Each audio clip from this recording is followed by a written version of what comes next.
Here's a basic sentence. The woman is friendly. Woman is a noun. What woman? I need more information about that woman. The woman who lives next door is friendly. In this sentence, who lives next door is a relative clause. Why do we use relative clauses? Relative clauses give more information about a noun. For example, our first example was this sentence, and the noun, as we said, was woman.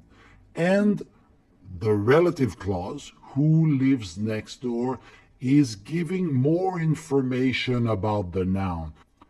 Also, relative clauses are used to join two simple sentences together. And that is why I told you that today's video will help you make more complex sentences. Here's an example. The woman is friendly is the main clause, and the extra information is the woman lives next door.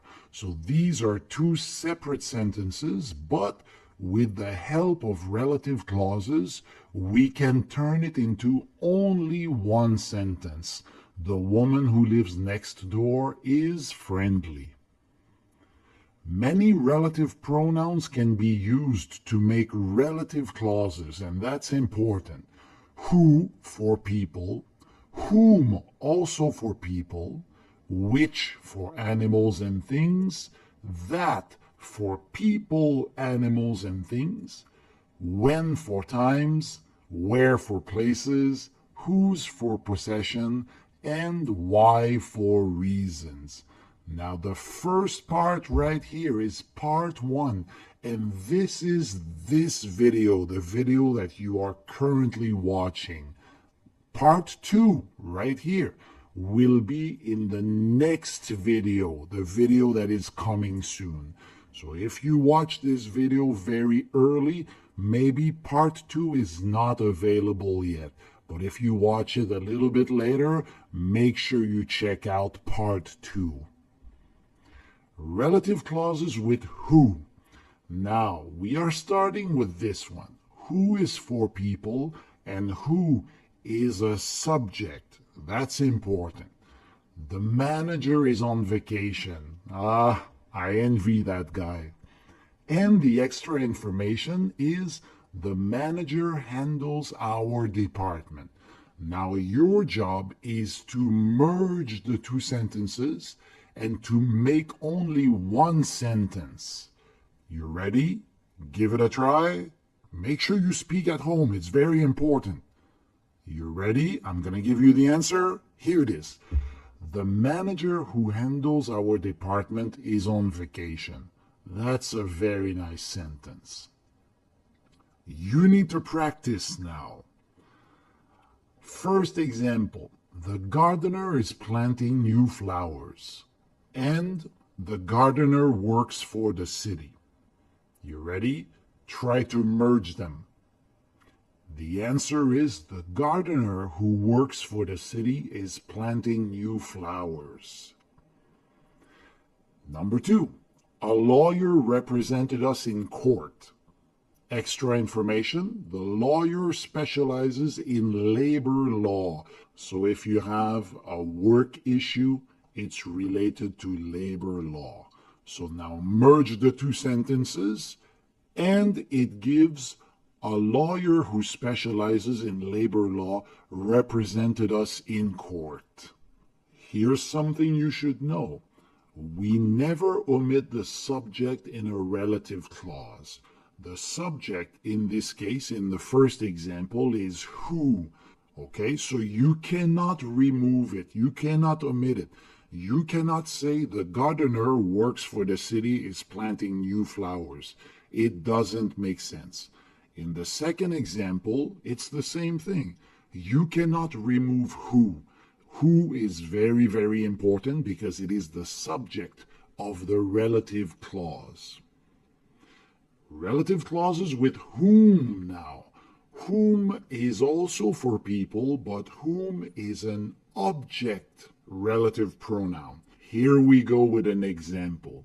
The chef makes delicious food. I learned cooking from the chef. Now try to merge them. The answer is, the chef whom I learned cooking from makes delicious food. Now I know what you're thinking. Many of you are probably thinking, but teacher, some people say who for people also. Yes, of course, you can also say who, but who is less formal. But these days in casual speech, many people say who. The chef who I learned cooking from makes delicious food. It's also fine. There's no problem with that. But as you can see, I underlined the verb learned. Now, let's check this out. If I ask, who learned cooking? And the answer is, I learned cooking. So I is your subject. So who and whom are not the subject of the relative clause. Practice is the key to success, so let's give it a try. Example 1. The woman is very kind. I met the woman at the store. Try to merge them. You ready?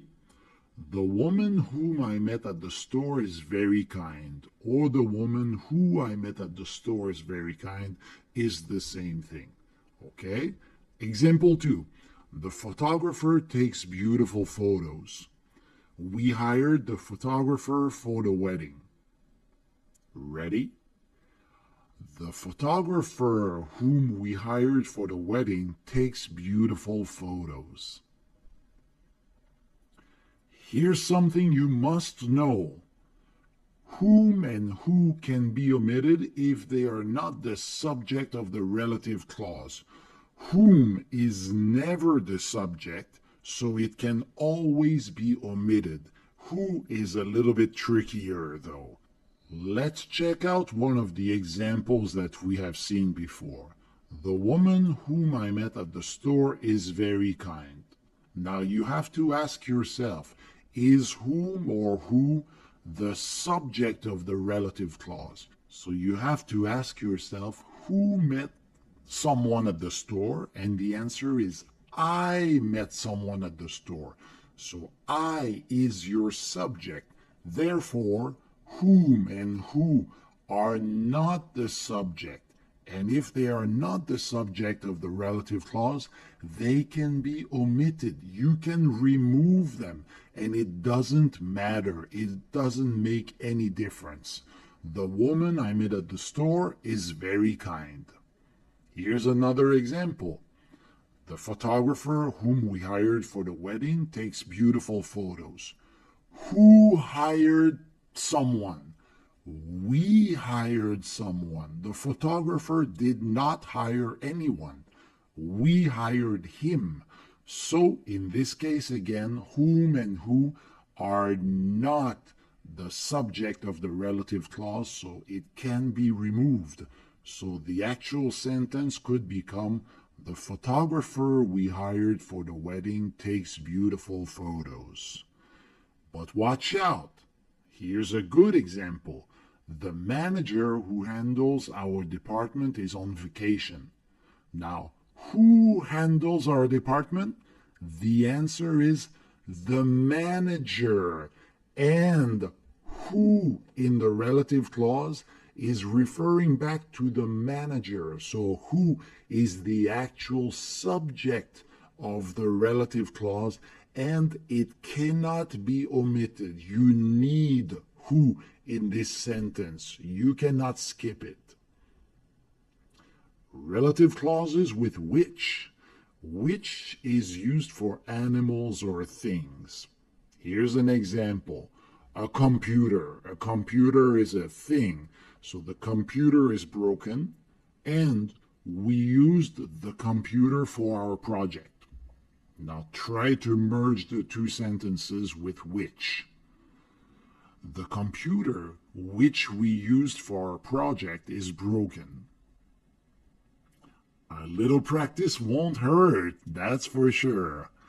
So let's go with another example. Dishes are popular in Spain. That's a slightly weird sentence, but let's keep going. Extra information. Those dishes include seafood. Okay, now let's merge them. Dishes which include seafood are popular in Spain. That's an excellent sentence. Number 2. The monkey is very clever. They observed the monkey at the zoo. Put them together and it gives the monkey which they observed at the zoo is very clever. Once again, be careful here. Which can be omitted if it's not the subject of the relative clause. The computer which we used for our project is broken. Who used something? We used the computer. So we is your subject. In this case, which is not the subject, it's actually the object. We used what? We used the computer. It means that we can remove it because it's the object. So the sentence could become, the computer we used for our project is broken. Number 2, the monkey which they observed at the zoo is very clever. Now think about it. Who observed the monkey? They observed the monkey. So the monkey didn't observe anything. So in this case as well, which can be omitted. You can remove it. The monkey they observed at the zoo is very clever. Watch out with number 3. Dishes which include seafood are popular in Spain. Who includes seafood or what includes seafood? And the answer is dishes. And in the relative clause, dishes is replaced by which. So which, the relative pronoun, is the actual subject. And if it's the subject, it cannot be removed. You cannot omit which. Relative clauses with that. That is used for people, animals, and things, so it's super useful.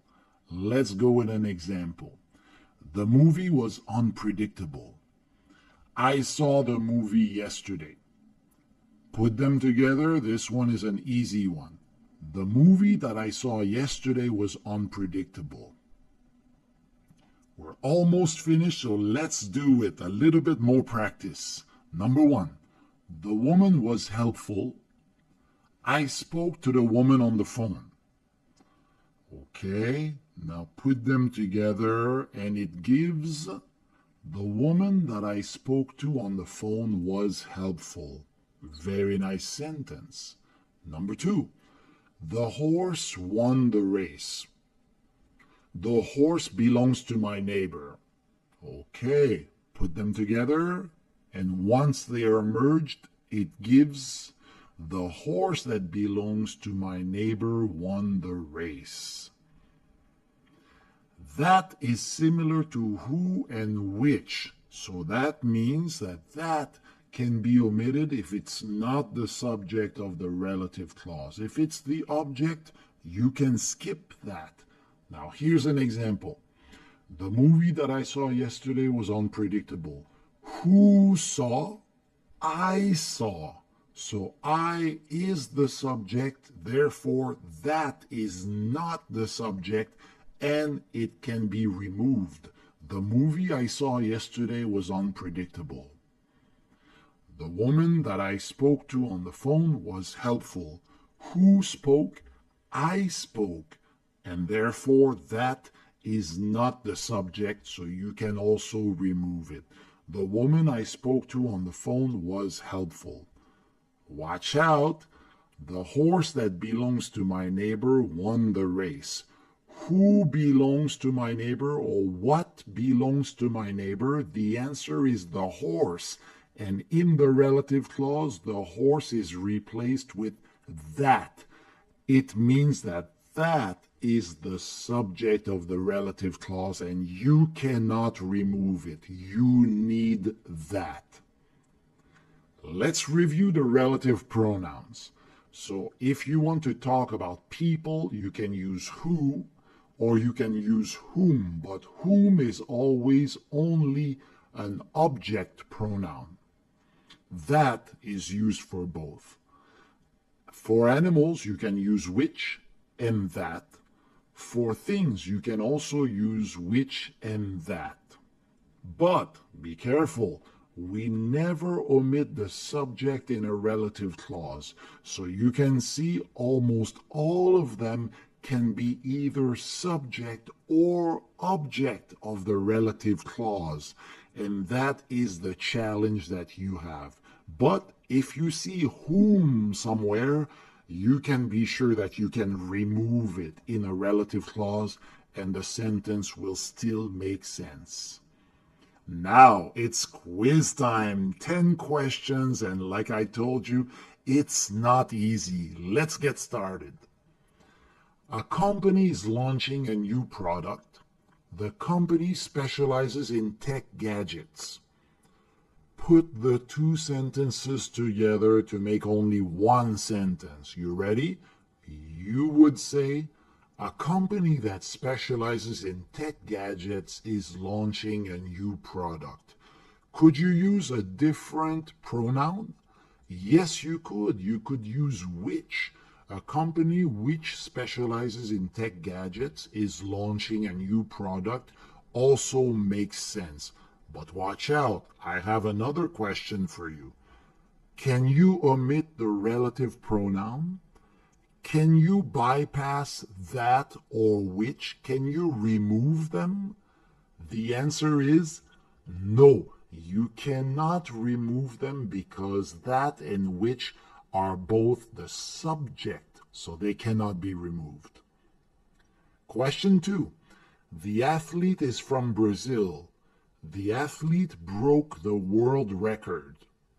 Okay, now merge the two sentences. The athlete who broke the world record is from Brazil. Can you use another pronoun? Yes, you can. You can use that. The athlete that broke the world record is from Brazil. Can you omit the relative pronoun? No, you cannot because it is the subject of the relative clause. Number 3, the outfit was amazing. Oh, yes, it was. She wore the outfit to go snowboarding. You ready? Merge the two sentences, and the answer is the outfit that she wore to go snowboarding was amazing.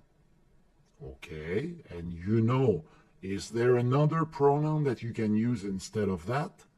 Yes, for things you can also use which. The outfit which she wore to go snowboarding was amazing. Now, can you omit the relative pronoun? Can you bypass them? Yes, you can, because she wore the outfit. The outfit didn't do anything, so that and which are both object of the relative clause. In this case, it means that you can remove both of them and it still makes sense. The outfit she wore to go snowboarding was amazing. Question 4. The dogs are very lucky. The dogs are rescued from animal shelters. Ah, that's so sad. But here's the answer. The dogs that are rescued from animal shelters are very lucky. Excellent. Can you use another pronoun? Yes, you can. You can use which. The dogs which are rescued. Now, can you skip the relative pronoun? No, you cannot, because who is rescued from animal shelters, or what is rescued from animal shelters? The answer is the dogs, and that is standing in place of the dogs in the relative clause. Question 5. The actor won an award. We saw the actor at the restaurant. Good. Put them together, and the answer is the actor whom we saw at the restaurant won an award. Can you use another pronoun? Yes, you can. Like we said, you can use who. It's more colloquial, it's more conversational. Or you could also use that. The actor that we saw at the restaurant won an award. Can you omit the relative pronoun? Yes, you can, because in this case, who saw the actor? We saw the actor, so whom can be removed, and the same thing with the two other ones. The actor we saw at the restaurant won an award. Question 6. The window is open, the window faces the garden. Merge the two sentences, and the answer is the window that faces the garden is open. Do we have one more pronoun? Of course we do. You can say the window which faces the garden is open. Can you omit the relative pronoun? In this case, you cannot, because what faces the garden? The window is the answer, so that and which are both subjects of the relative clause. Question 7. The artist lived in the 18th century. The artist painted this masterpiece. Ready? A little bit more complex here. The artist who painted this masterpiece lived in the 18th century. Do we have another pronoun? Yes, the artist that painted this masterpiece. Can you omit the relative pronoun? In this case, no, you cannot, because who painted the masterpiece? The answer is the artist, and in the relative clause, who replaces the artist. Number 8. She's looking for a book. She lost the book last week. This one is a bit tricky. Ready? Let's do it. She's looking for the book that she lost last week. So until now, in the whole video, we have seen that the relative clause was inserted, like in the middle of the main clause. But it can also be after the main clause. The relative clause always follows the noun that it gives more information about. So that's why in this case it's after the book, because the relative clause gives more information about that book. Can we have one more relative pronoun? Yes, we can. We can add which. She's looking for the book which she lost last week. Can you omit the relative pronoun? Yes, you can, because who lost? She lost. So it's not the book. The book didn't lose anything, so that and which are both objects. In that case, you can remove them. She's looking for the book she lost last week. Question 9. John met a girl at the party last night. The girl works at a bank. Okay, so let's merge them, and the sentence becomes, John met a girl who works at a bank at the party last night. Do we have one more relative pronoun? Yes, we do. We can use that. John met a girl that works at a bank. Good. Can you omit the relative pronoun? No, you cannot, because who works at a bank? The girl, a girl. So a girl is replaced with that or who in the relative clause, and that is your subject, so it cannot be removed. Last question. The snack tasted terrible. She brought the snack to work. Ready? Here's the answer. The snack that she brought to work tasted terrible. That can also be replaced with which, the snack which she brought to work. Can you omit the relative pronoun? Yes, you can, because who brought the snack? She brought the snack. So that and which are object because they replaced the snack. So you can remove them. The snack she brought to work tasted terrible.